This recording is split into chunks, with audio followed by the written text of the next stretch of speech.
Have you ever wondered if Joseph, the great biblical figure, was a capitalist or a socialist? A fascinating question, isn't it? As we journey through the pages of Genesis, specifically chapter 47, verses 13 to 26, we find ourselves pondering this intriguing question. Joseph, a name that resonates through the annals of biblical history, was a dreamer and interpreter of dreams, known for his remarkable wisdom and foresight. In a twist of fate, he found himself in Egypt serving the pharaoh, the highest authority in the land. One day Pharaoh had a dream, a cryptic vision of 7 years of bountiful harvests, followed by 7 years of devastating famine. Joseph, with his unique gift, interpreted the dream, advising the pharaoh to stockpile grain during the years of plenty to prepare for the impending famine. But here's where things get interesting. As we delve deeper into the narrative, we find Joseph making decisions that make us question, what economic principles was he following? In this video, we'll delve into the actions of Joseph during the years of famine and post-famine, and examine whether they were more capitalist or socialist. Let us now examine the instances where Joseph's actions mirrored those of a capitalist. In the heart of the famine crisis, Joseph, who was then in the service of Pharaoh, made some very shrewd and strategic decisions. The first of these was his allocation of grain. Joseph had wisely stored grain during the 7 years of abundance that preceded the famine, which he then sold to the Egyptians during the lean years. This was not a handout, but a transaction. Joseph didn't give away the grain, he sold it. This is a clear instance of a market economy in action. Furthermore, as the famine intensified and the Egyptians ran out of money to buy grain, Joseph did not relent and start giving away the grain for free. Instead, he proposed another transaction. In exchange for grain, the Egyptians had to sell their livestock to Pharaoh. This was another capitalist move, acquiring resources and assets to increase wealth and power. But Joseph didn't stop there. When the people had no livestock left to trade, Joseph offered them a deal. He would provide them with grain in exchange for their land and their service to Pharaoh. This resulted in Pharaoh owning all the land in Egypt, with the exception of the land owned by the priests. The people became tenants on the land they once owned, and were required to give 1/5 of their produce to Pharaoh. This was the institution of a tax system, a move that further consolidated Pharaoh's wealth and power.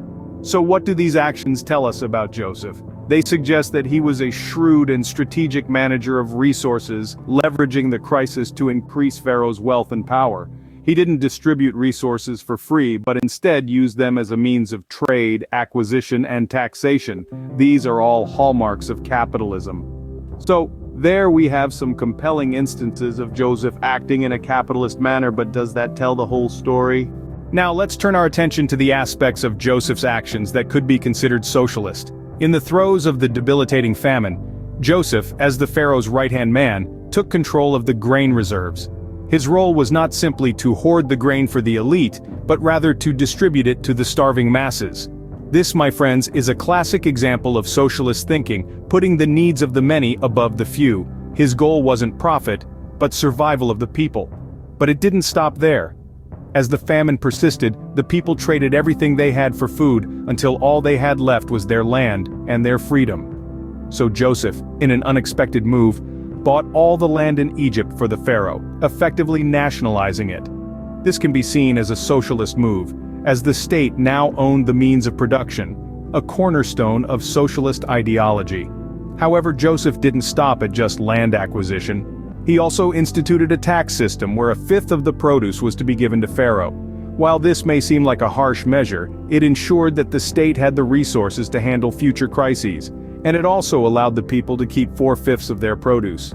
This tax system spread the wealth, another socialist principle, and it helped to stabilize the economy.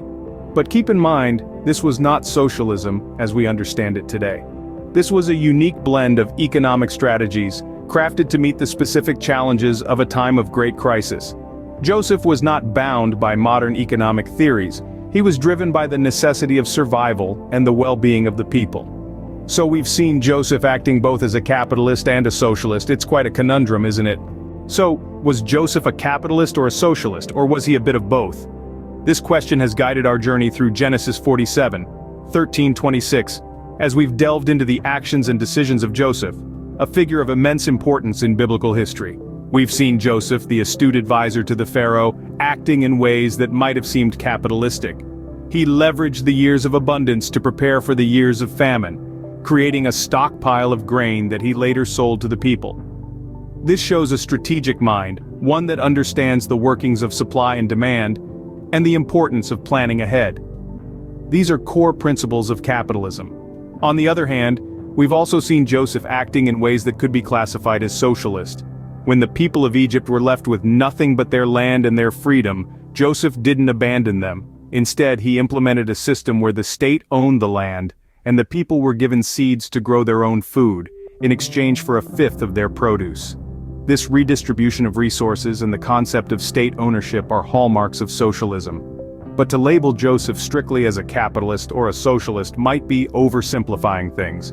Perhaps Joseph was a blend of both, a testament to the intricacy and complexity of human behavior and decision-making. His actions reflected the needs of the time, the challenges faced, and the resources available. He adapted and evolved, using both capitalist and socialist strategies to navigate through a time of severe crisis. We hope this discussion has sparked some thought and curiosity. It's fascinating to delve into these ancient texts and uncover layers of meaning and interpretation that resonate even in our modern world. So, what do you think? Was Joseph a capitalist, a socialist, or a blend of both? Please share your thoughts in the comments section. We'd love to hear your perspectives and interpretations. If you've enjoyed this video, don't forget to hit the like button. And if you're interested in more intriguing discussions like this one, do subscribe to our channel. Thanks for watching.